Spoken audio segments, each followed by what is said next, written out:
Welcome, welcome, welcome. Hello, hello, hello. It's Blonde Sister. From Other Misters. I'm Jazarda Savvy Diva. I'm Michelle MUA. And we are here to play. I'm always trying to rhyme, right? We're here to talk about stuff. Stuff. So, how was your week? My week was okay. I mean, it could have been better. I went to the podiatrist because I am old. Suffering. Oh my goodness. Did you just say old? Old. I'm suffering from plantar fasciitis, and it is the inflammation of the muscle around the heel of your foot. The plantar fascia. Thank you, Dr. Nope. MUA. Dr. MUA. So I had to get a shot in the heel, and I had instant relief like the next morning. My getting out of the bed wasn't like putting me in that mindset that I'm like 85, 90. You had to warm up. I had to warm up all the muscles in my body. So I was excited Thursday morning when I woke up. I was like, oh, okay. However, yesterday, I don't know what, maybe the shot is wearing off, but I started feeling tenderness yesterday. Remember, I was over your house and I took my shoe off and I was just rubbing the heel of my foot because, it needed a little tender loving care. So when you have plantar fasciitis, you're going to have to wear shoes. You're not going to be able to walk around barefoot. That's the main thing. So yeah, because it feels like there is no cushion. Correct. Around my So you have to start wearing shoes. Yeah. So that is what I was dealing with this week. They gave me a little brace to sleep in. Have you slept in it? I tried it the first night. Mm-hmm. I ended up taking it off. So I don't know. I'm not going to say I'm going to wear it every night, but I have started doing the exercises that they sent me home with, including taking a frozen water bottle and rolling it. My foot. So that is actually a nice exercise, but it also is relaxing too. Yeah. It feels good. Yeah. So how about you? My week was a week. It was just regular schmegler. Regular schmegler. I was fighting a resurgence of a cold that I had about a month ago. And I don't know what it is, whether it's like, it starts in my chest with phlegm and then I get snotty, but I'm always snotty, so I don't know. So it feels like sinus draining, but then when I start coughing, I can feel like I can taste the cold. You taste that. Do you have allergies? I have horrible allergies. Okay. And I mean, the pollen, for me, I have allergies. I had bad allergies when I was younger. It was so extreme. I had to get allergy shots every 2 weeks. But I noticed this week, I was sneezing a whole lot. And while I was walking Remy, I'll come back in the house and just be hachoo. And then like late at night, it catches me. So the pollen count has been really high. So you need to take that into account. Well, I'm already taking a nighttime prescription medication and a daytime prescription medication. So I don't know what else. I can't do the nasal shots because no. So I got eye drops. I got 2 sets of eye drops. I got 2 sets of allergy pills. Like I'm a bubble girl. Just put me in a bubble, pump out the dirty air, give me the good air. Not the dirty air. Change my filter. Change my filter. So yeah. So I mean, other than that, this week was a week. It was just regular. We are getting ready to graduate our last baby girl. She graduates this week. Class of 2025. And then we only have one left. And then we will officially be empty nesters. Well, they're never going anywhere, but I mean but they'll be grown. Like card carrying, I can do stuff grown. Officially government approved. Government approved grown that you can go vote, but you can't. And I think you can buy cigarettes at 18, but you can't buy liquor at 18. No, it's 21. So speaking of being the legal age to drink, we are sipping on Michelle's concoction of pineapple, Jim Beam, and Coke. Yes. And I will have to say it is really good. It's good. It's really good. It puts me in the mind of a cream soda. It is really creamy and sweet. My only angst is I like my soda to be soda-y, but I like this by itself. I typically drink straight. I don't mix it with stuff. Oh, So so what made you mix it with the Coke? because I didn't want to be drunk. Yeah, let's be honest. I didn't want to be drunk. If I'm home, I get a little tipsy. I can roll over and go to sleep. Right, But right. I've got to drive home, so I wanted to be responsible. Exactly.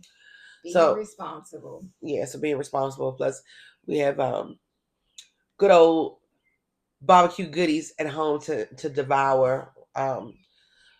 We're not barbecuing this year for Memorial Day because my cooties have latched onto my loving husband who now has cooties, and when men get sick, they be like, hey, so I went to work every day except for yesterday, just fine.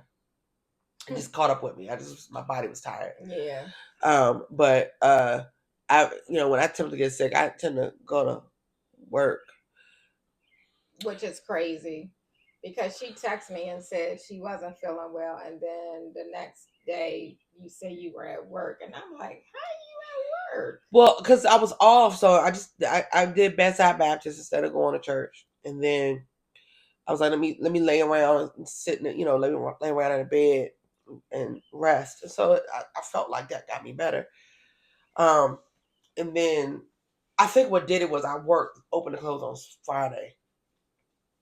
Because one of my girls was taking training, and the way I wrote the schedule, because I don't know why, I don't know what was going on, why I wrote the schedule. But anyway, the other girl was off, so it was me and the other girl that was training. So I worked from open to close on Saturday, so 9:45 to 7:30 on Friday.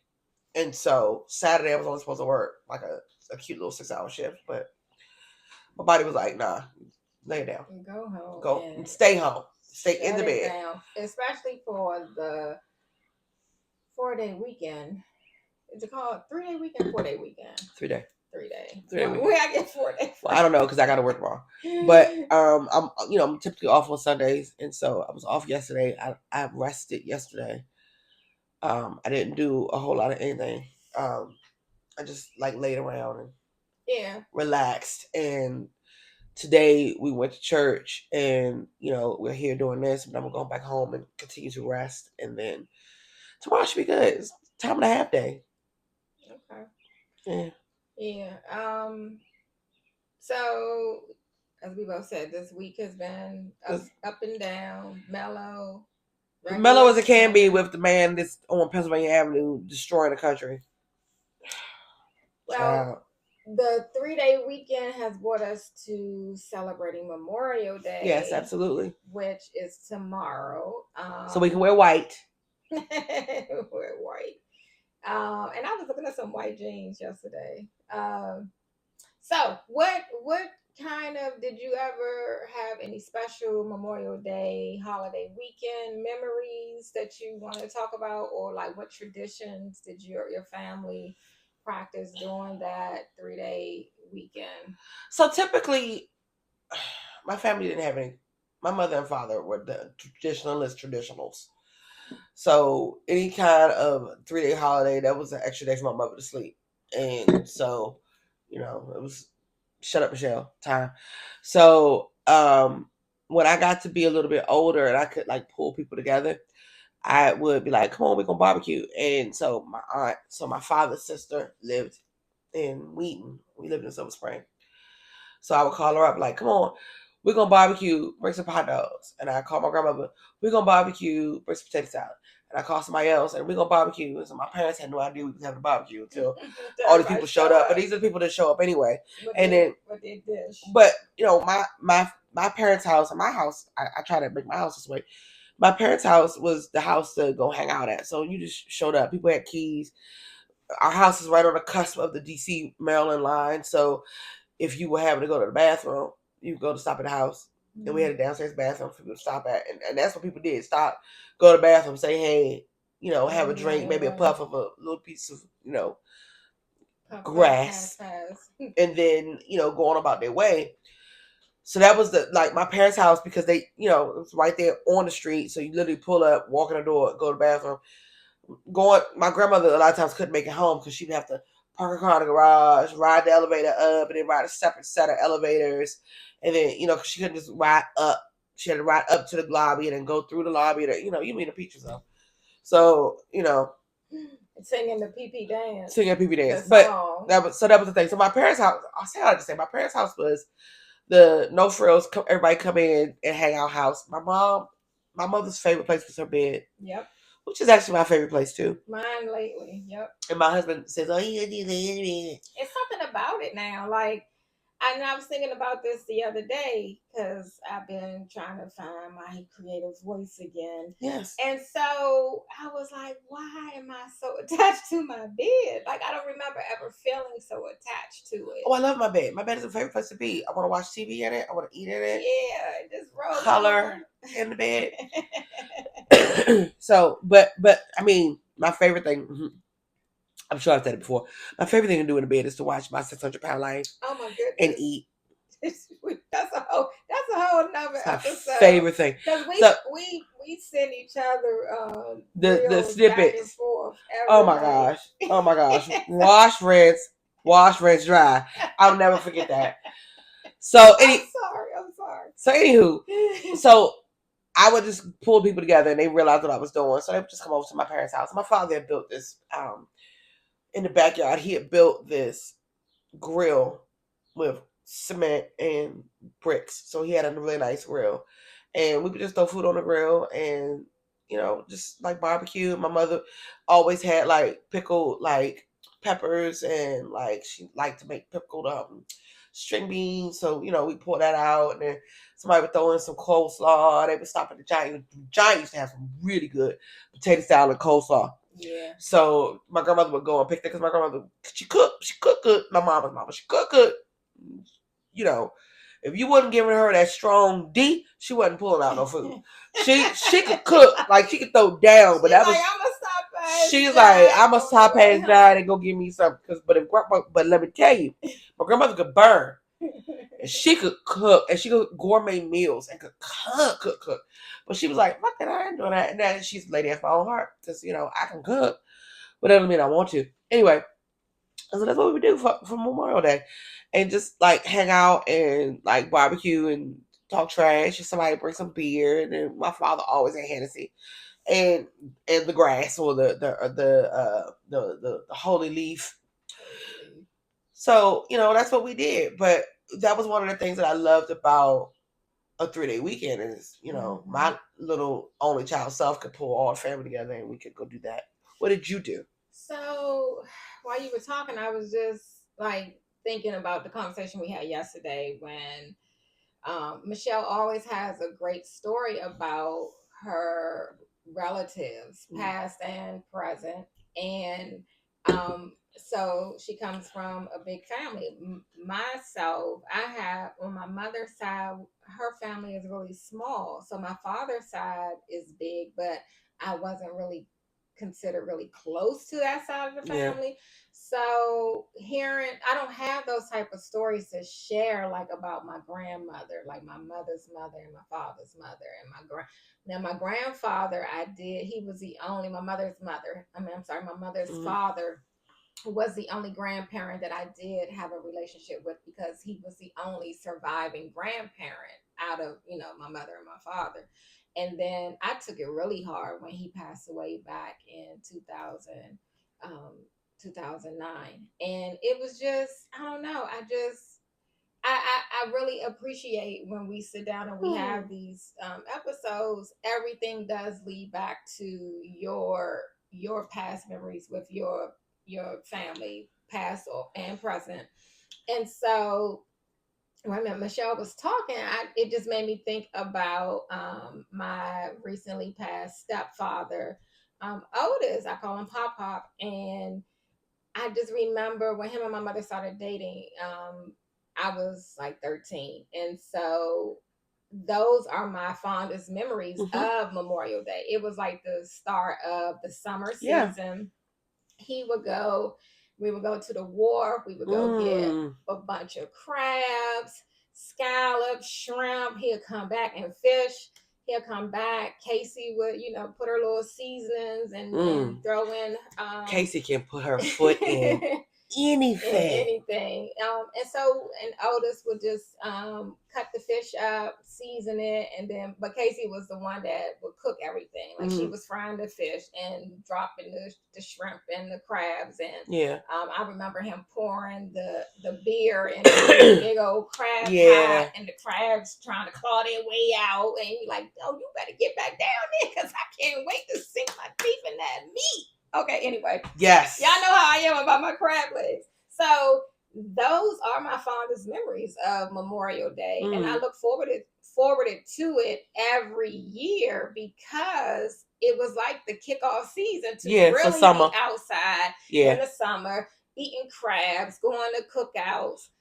If we weren't grilling out and, doing the seafood at my mom's, then we were going to someone else's house for a cookout. It was summertime when we were young. Sometime there was a cookout just about every weekend somewhere. Every weekend. Somebody was doing something. Yeah. Either at a park or somebody's house, or they were doing a kickback.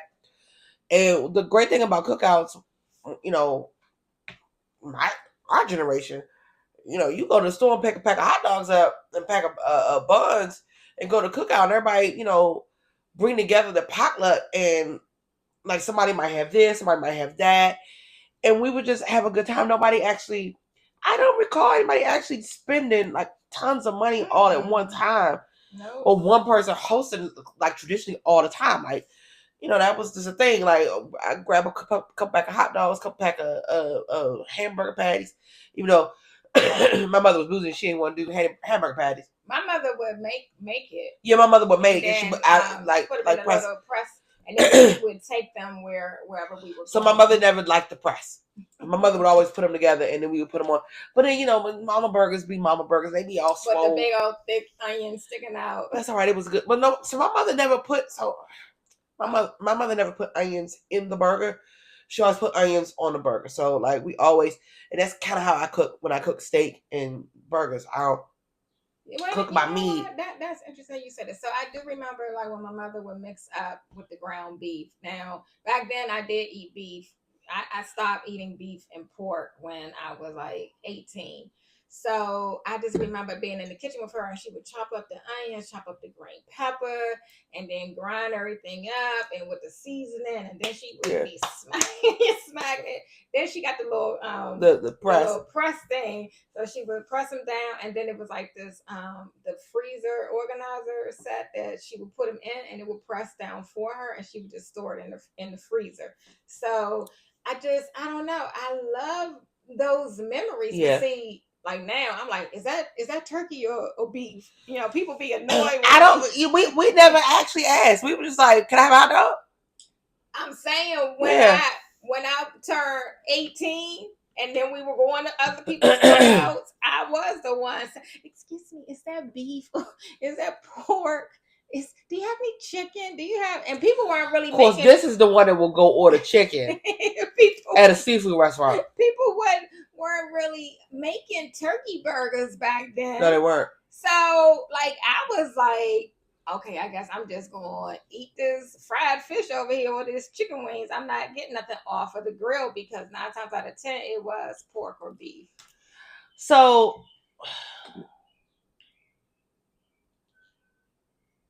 Yeah, when I started not eating pork, I just knew that I couldn't eat, and I wasn't like this one. I would just go for the stuff that I knew I could eat until I got to be, grown up where I could cook my own food, and now I don't. She just said go like this one, so she is prefacing the trip we just went on in February when we went on the cruise. And so we went to this little beachside bar and grill. Tell it right. And so everybody sat down. They gave us the menus. They had chicken wings. I don't even remember anything else they had on there. My eyes went straight for the chicken wings. And everybody ordered their food, including me. But I was the only one at the table that didn't get any food. And so we had to leave because let's go back. Bus that was leaving to go back to the port for our cruise I was like, can you just cancel my order? Because I've been sitting here for like an hour. I don't even have no chicken wings. Like, how you don't have Three chicken wings? things.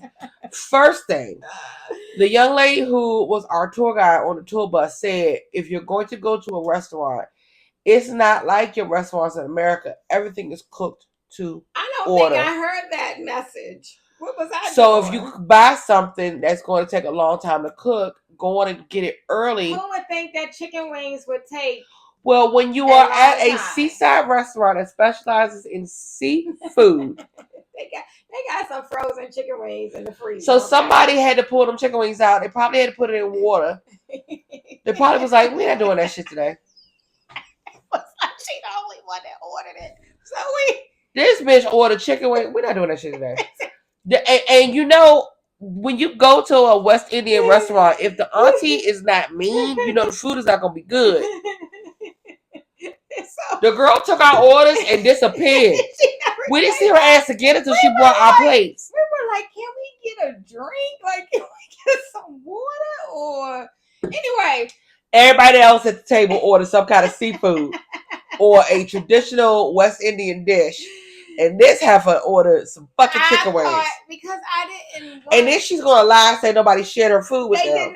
They did not. I shared with you.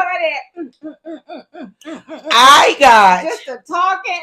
I got lobster and shrimp. And I shared my lobster and shrimp with this heifer. And then when we got back to the port, we shared fried conch. What else did we get? I didn't eat no fried conch with y'all. I think I was so busy looking to get ice cream. I went and stood in that line to get and paid $10 for one scoop of ice cream. For one scoop of ice cream, they had a whole ship of ice cream that was $3.99, and this heifer. I said, "Is that it? One scoop."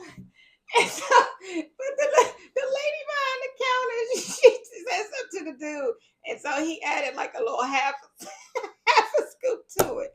Anyway, leave it at this one to go to a foreign country to have somebody kick her ice cream around on the ground and give it to her. I am. Now, I eat fish, shrimp, scallop, lobster, everything crabs. but beef and pork. Yeah, I have a good palate. It's just certain, like when you combine it, different foods with like certain seasonings. Like I don't eat spicy food, so a lot of the stuff on the menu to me, I felt like it was going to be spicy. I even asked, like, excuse me, is this spicy? And they be like, yeah. So I don't eat spicy food, which always deters me back to either can you put the sauce on the side or me looking for something else to order. I don't know why I just have to order chicken wings. So anyway, what was the purpose? See how we then went off topic. How did we even get on? You not eating stuff and you going to people's houses asking what's in it. I don't even remember where we were in our segment because she done took me down a whole nother route. Not my fault. Anyway. Not my fault. What? So the point I'm making is, especially when we're talking about in the 1990s, in the 1900s. When we're in the 1900s, going to somebody's house and asking them what was in some shit was really offensive to some folks. True. And they probably looked at her like, well, bitch, don't eat it. But I'll never be loud about it. I just be like, excuse me. Excuse me. I have always been accustomed to just... Is this beef or pork? Oh, okay. No, so now, like when we go to James's cousin's house, she gives you the rundown what's in stuff. This has turkey, this is that. But of course, if you know what you're looking for, like I know what ham hocks are like versus turkey. Mm-hmm. So I know when somebody done put some ham hock in there. So the only time I gotta really ask is when there's no meat in there at all. Because a lot of times people be slick and will pull the ham hocks out and be like, oh, well, ain't no meat in there. Ain't no pork. And then my stomach be done bubbled all night long and I'm wondering why. And that's another thing, like with the greens. Like when we went to what's that? I don't want to say their name on here, but the brunch. So they had greens. Like I do pause. So I be like, did they cook that with pork? Or is this did they have a turkey? If I gotta ask, I don't eat it. If I gotta ask, I don't eat it. So I I don't make people. I don't think I make people feel offended when I ask if it's not Well, now it's more clarified. now it's Like, more on more on a regular basis. People ask like, "What's in this? because What's they in that?" even leave, put the little catering, like with the toothpick, whatever, Correct. And I'll tell you what's to in it. tell you what's in it. But if Yeah. it's not clarified right then and there, I'll be like, Yeah. "Excuse me, is there pork or beef in this?" And they'll be like, "Yes," whatever. And I'm like, "Oh, okay, no, thank you." And I'll keep it moving. I'll eat a salad. I'll eat some pasta, and I'll, Seafood pasta is my jam. yeah. So Yeah. Well, we'd like to know what your Memorial Day traditions are and what your favorite. Let's talk about favorite cookout foods because I oh, love a burnt hot dog. I just love crab legs because somebody always But got that's some not crabs. crabs. Not typical cookout food, No, especially but nowadays. sometimes They got more expensive. Because I remember when we they were are younger, more people expensive. just somebody would just go buy a bushel of crabs. Now, did I tell you this story about when I had a bad allergic reaction to the seasoning in the crabs? We went to a crab feast. You know how, like, back in the What are you day, allergic to? it was the seasoning. So back in the day, people used to like give crab festival. So you, like, they'll sell tickets for you to go to all you can eat. Like, they'll be like the first prizes or whatever, 50-inch TV or whatever. But they'll buy tickets, sell tickets for like a fundraiser. Anyway, so I remember going to this crab feast with my mother and my sister, and probably Otis. And no, I don't think she knew Otis yet because I was like 11. And so we went to this crab festival, and it was just like crabs galore. And Yeah. I think it was at somebody's house, matter of fact. So it was like their block, like a block party, but they had like a crab feast on the premises of the community. And so I just remember eating crabs after crab after crab, like cracking, having like sitting beside my mother and my sister and their friends, and so they cracking, giving me meat and everything. And so the next day, I couldn't get up out of the bed. My head was like, I felt like it was 20 tons laying on my It might have been skull. too much salt. And so my mother was like, okay, she took me to the emergency room, and she was like, this is what we did the day before. She had crabs.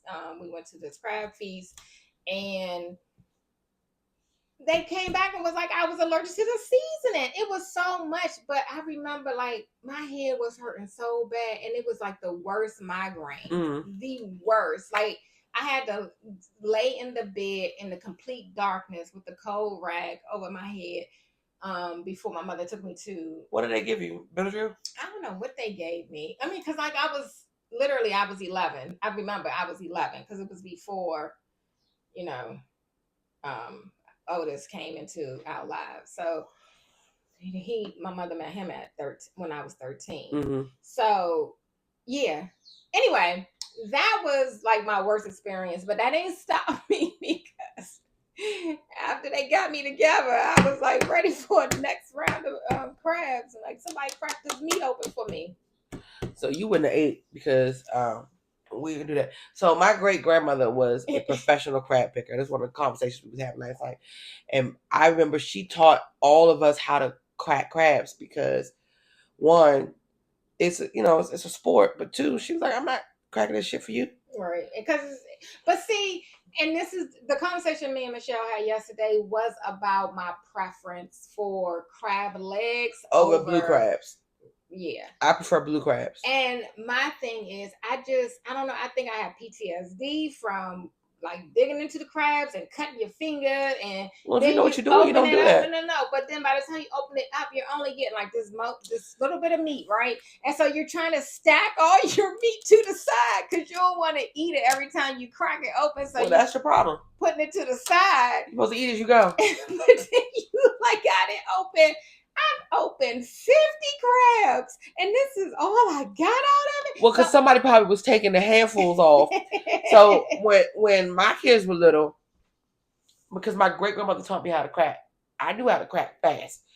So pop the shell off, leave the legs on, pop the shell off, clean off the dead man's fingers, split them in half, and then crack it.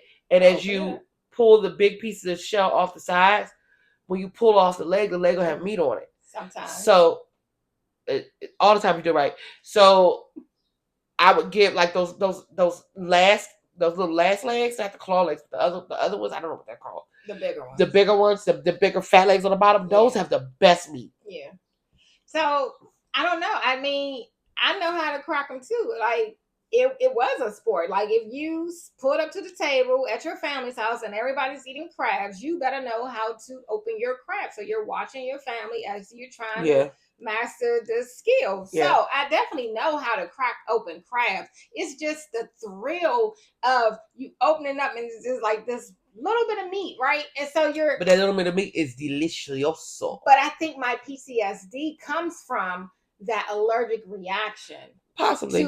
Because I was eating a massive amount. Like we were there all day. And so the crab legs for me, they're big enough. And when I crack them open, I am getting everything all in one bite. Ain't nothing breaking off.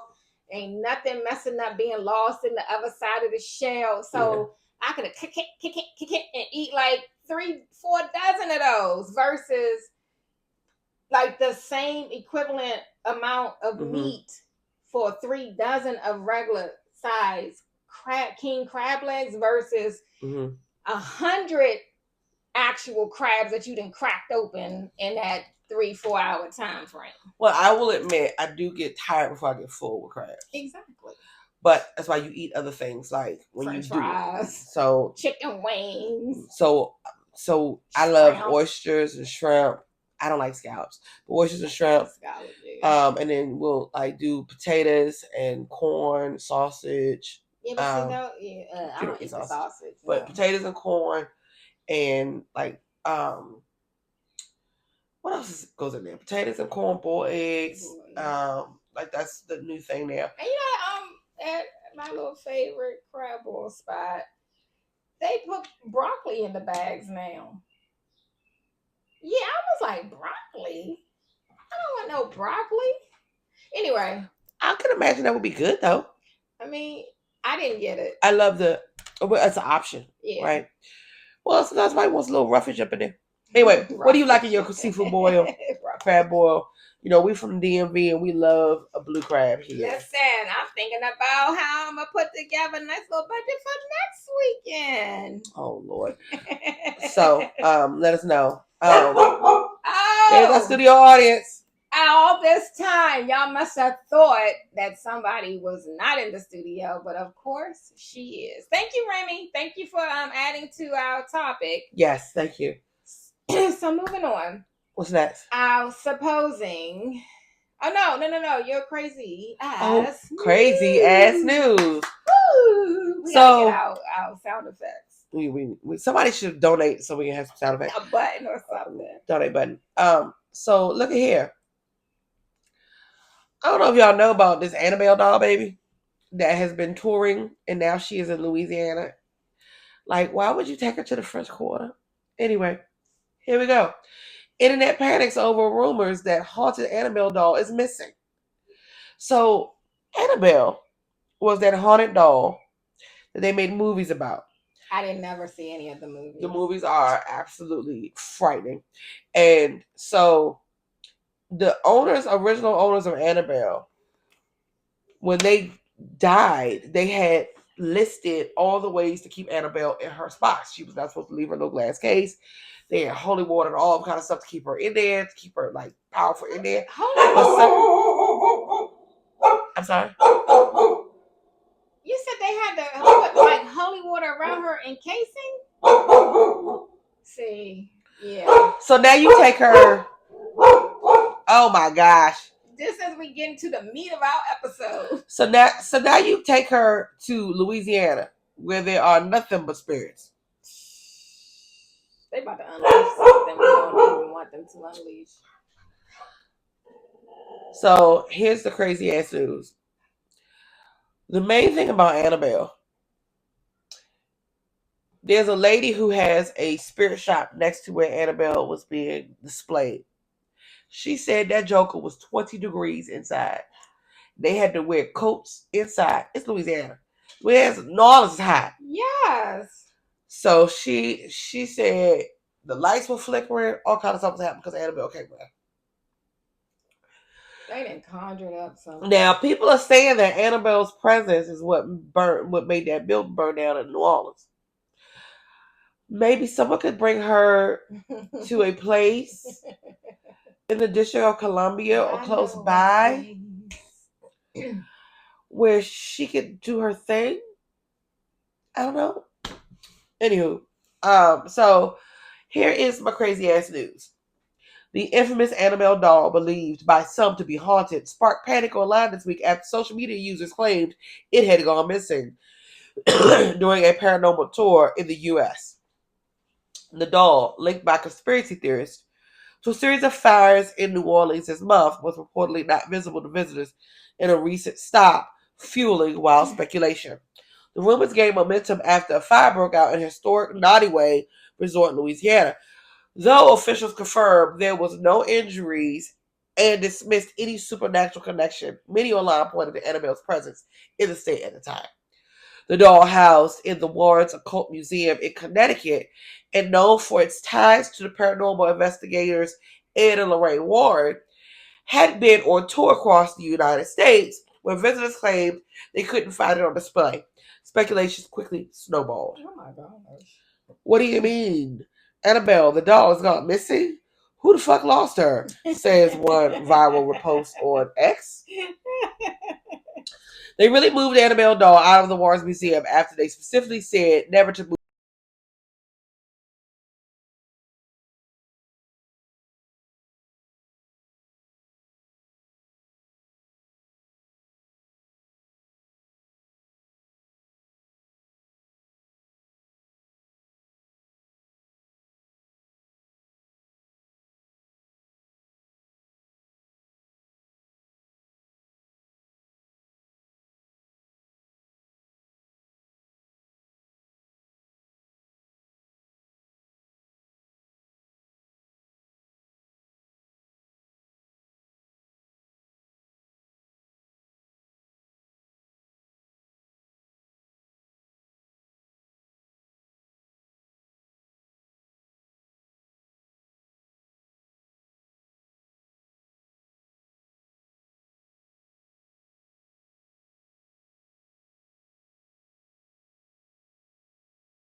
Check the video. It's so good. This went off. It's fine because we still talk loud enough. But it's be on there.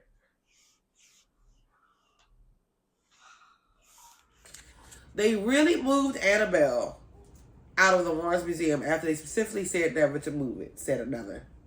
However, the internet frenzy was short-lived. Dan Rivera from NESPR, New England Society of Psychic Research, addressed the rumors by posting a video from the inside of the museum showing the doll safely back in its case. Some wild and crazy internet rumors said this morning claiming that we lost Annabelle. She is not lost. A caption read alongside of the video, putting it into, for now, the haunted hysteria. We know Annabelle took a walkabout in New Orleans. She went to go get her some cafe au lait and some beignets and was like, I'll be right back, y'all. I'm telling you, that bitch took a walkabout. I'm still tripping that they said it was 20 degrees in there. Yeah, it was cold. It was cold. The lady was like, it's cold. So there's your crazy ass news. Annabelle, let me know when you come to DC so I can not be here. See, I don't mess with horror movies and characters from those movies. Like, I've been traumatized by Jason, Michael Myers. None of them are scary. Jason, Freddy, Michael Myers, Freddy, none of them. What you know about the Texas Chainsaw Massacre dude? That wasn't scary to you? Like, I used to be able to watch Hellraiser. Well, you know what was scary to me? Hellraiser? No, Hellraiser. No, Candyman. That nigga. Yes. And so that was a scary motherfucking movie. Rest in peace to the actor that played him. Yeah, he was really good. Away. So yeah, the horror movie genre, it has to be sunny and bright outside, and I gotta be in a house with a house full of people to watch it. Like, I used to be able to watch scary movies and not even be affected by it, and then after I had my son, I don't know, something clicked in me. Like, I've become a punk in my old age. Like, there's certain movies I can't watch. I'm like, this must have happened for real. People out here doing this stupid stuff for real. I can't watch Saw. I can't watch what's the one where the people they have that day that they kill folk. That movie. Oh, The Purge. I can't watch that. Now, I watched that and I was traumatized. I was just sitting like, oh my god. I can't watch it. I can't watch the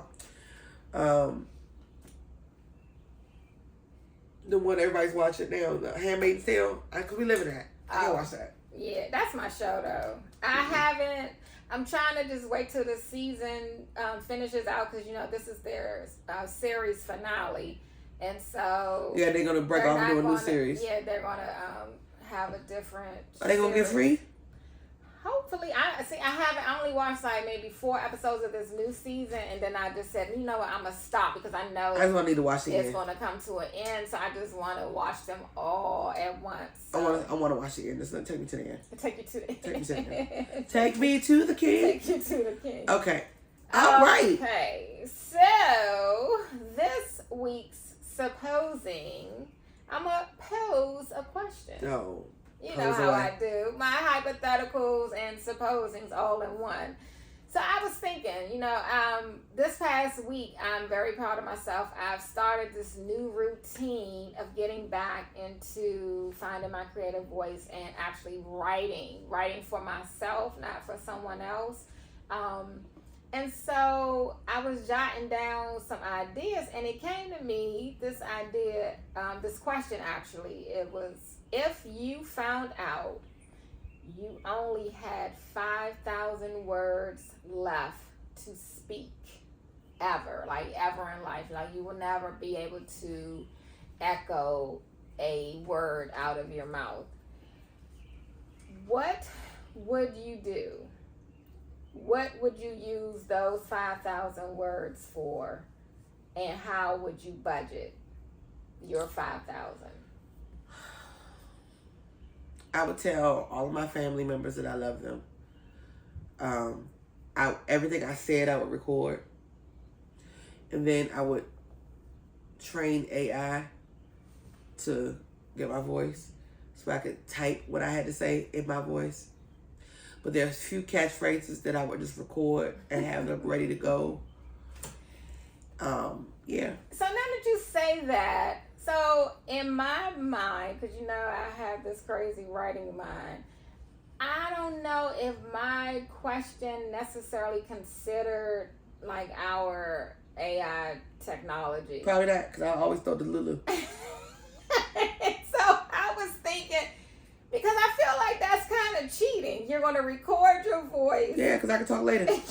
Responses. So I could be typing away. So I feel like I need to add on some restrictions. No, like, too late. You can't use too late. AI, because 5,000 words, like, that you will ever be able to communicate with your loved ones, with people that you work with. You're not telling me that I'm dead afterwards. No, I just can't. I can't speak though. You can't speak. Well, I can write it. No. That's what I'm saying. So obviously I'm dead then. No. That's not what I'm saying. I did not consider AI and our advanced technology and all the different tools that you have readily available to you right now. Maybe my brain was thinking in terms of, because you know how I'm always thinking about us being extreme preppers, right? I think that's where the thought probably came from. So 5,000 words with no technology, with no assistance, with you only have these 5,000 words to speak one time to anyone. You're not going to be able to record yourself. You're not going to be able to. But you didn't say that. But now I'm changing it. You can't change it. You can't. I can't Too late. change it. Too late. I broke your question. Too late.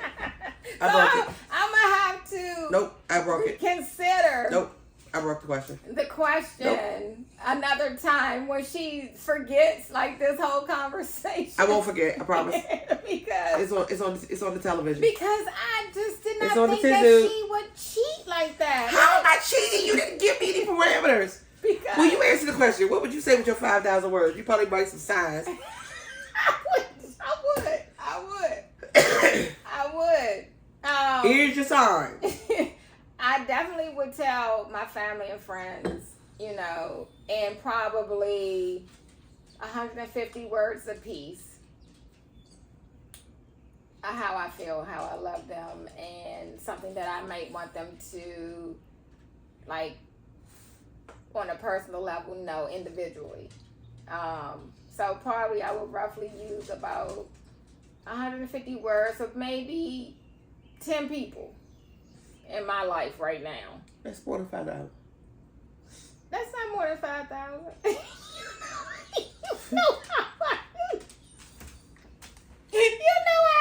know how I am with my math, right? So let me scale that back. How many family and friends do you have? I mean, I have a lot of family and friends, but I'm only going to reserve these 5,000 words. So how many? I said 10. Probably my mother, Bae, D-Man, Casey Evan, you and James, Kelly, Dominique. So whatever reason. And my iPad. Maybe 15. Anyway, I would just narrow it down to 50 words. How many is that? 15 times 50. Oh, no, you're right. 50 times 150 is 2,250 words. See, she got me questioning my math. You don't know your math at all. Just you listen to me. You was like, oh. Because when you said it out loud, I was like, oh, maybe that is going over the limit. Anyway, I would. You know how little words 150 words is?